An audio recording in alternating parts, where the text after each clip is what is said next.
किसानों की अगर बात करें, शेतकरी की अगर हम बात करें, 3 घंटे में एक आत्महत्या, किसान की आत्महत्या।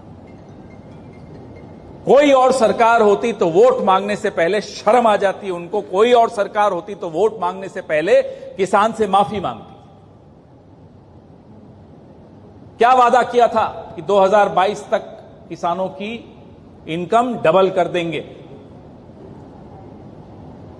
इनकम आए तो दुगनी नहीं हुई, आयु आधी कर दी किसानों की। यह धोखा है या नहीं, आप मुझे बताइए।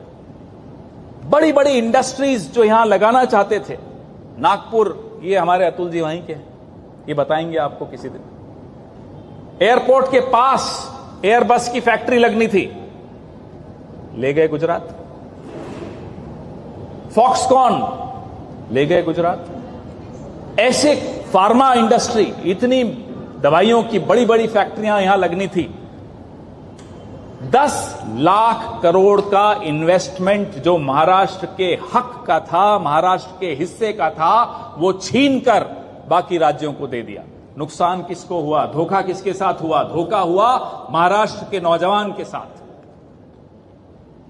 और ये अगर 10 लाख करोड़ का इन्वेस्टमेंट महाराष्ट्र में हो जाता तो 10 लाख नौजवानों को, महाराष्ट्र के नौजवानों को नौकरी मिलती।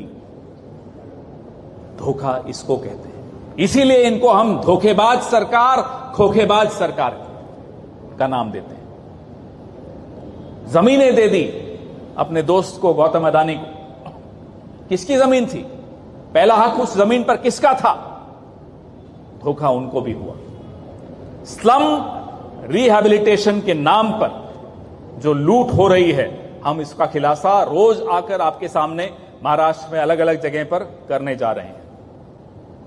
किस तरह से लूटा गया, किस तरह से धोखा हुआ, किस तरह से लूट खसोट कर लेकर जा रहे हैं, महाराष्ट्र माफ नहीं करेगा।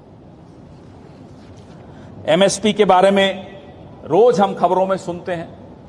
अब जिस चीज का ये मजाक उड़ाते थे कि यूपीए सरकार ने किसानों का लोन माफी कर दी, आगे लाइन पर बोलना पड़ा कि लोन माफी करेंगे। सीखना राहुल गांधी से है, लेकिन कोसना भी राहुल गांधी को है। यह प्रधानमंत्री जी का एक रूल है, नियम है, उस नियम को वो तोड़ नहीं सकते। नरेगा हो, ऋण माफी हो, राहुल गांधी के खिलाफ बोलेंगे कि ये गलत किया, और फिर 5-10 साल जब फेल हो गए, वही करने की बात आ गई। लेकिन आप पर किसानों को कोई भरोसा नहीं है, आपकी जुबान पर किसानों को कोई भरोसा नहीं है। किसान जानता है कि जो आप कह रहे हैं वो आप करेंगे नहीं। बीजेपी का फुल फॉर्म बहुत झूठी पार्टी, उससे अलावा और कुछ नहीं।